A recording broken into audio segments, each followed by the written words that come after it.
You are going to be surprised how many people make the mistake we're about to share with you when they sell their house. Welcome to the conclusion of the top 5 selling mistakes people make.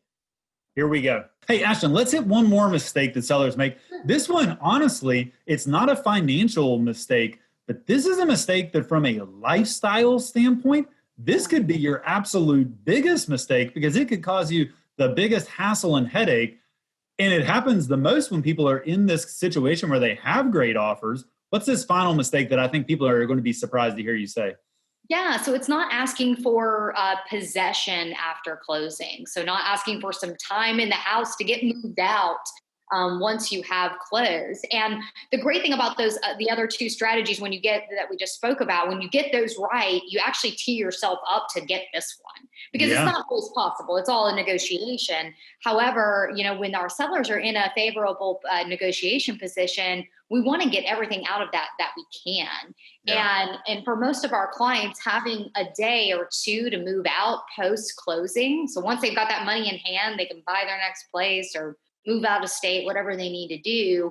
It really gives you that life certainty piece. And like you said, the lifestyle certainty as well as just logistical certainty. Oh, yeah. Because, you know, think about the flip side. Let's just say closing gets delayed. You've got all of your stuff on a truck because you had to be out the day of, and then it just starts to create all of these, it lines up you got everything perfectly lined up.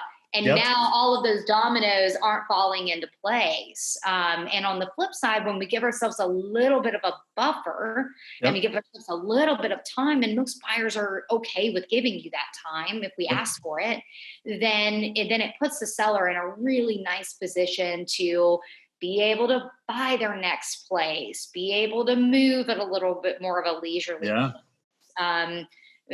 Have the house cleaned after closing, some of those things that, you know, that you may not be able to do otherwise. So I just think that it also allows for, if there are any delays, they're not having to move everything because one thing was delayed. So, yeah. And I find, you know, we found that a lot of people didn't even know you could do this. I mean, a lot of people just thought, hey, whatever the closing day is, that's the day that I'm moving. But to your point, even when it goes perfectly, if it goes perfectly, that means you have all your stuff on a truck. You've moved out of the house is empty and ready for the buyer. And if you're selling and then buying the same day, you've got that, you know, little period there, and then you move right into the next house. That is stressful even when it goes perfectly.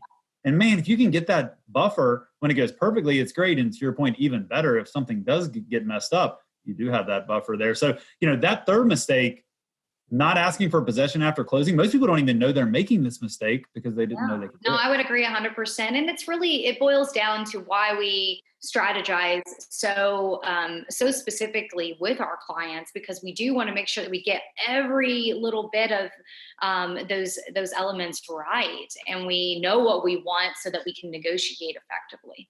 Yeah. Awesome. Ashton, thanks for sharing these 3 mistakes with us. To recap, folks, it's get the price right. It's not taking a quick offer when other higher offers are likely to come in. And thirdly, it's getting some possession after closing to make your life easier. So don't make these mistakes. Selling a house is a big deal. If you have any specific questions, feel free to drop us a line. Ashton will be happy to answer those for you. Thanks again, Ashton, everyone. We'll see you next week. Thank you. Bye-bye. Bye.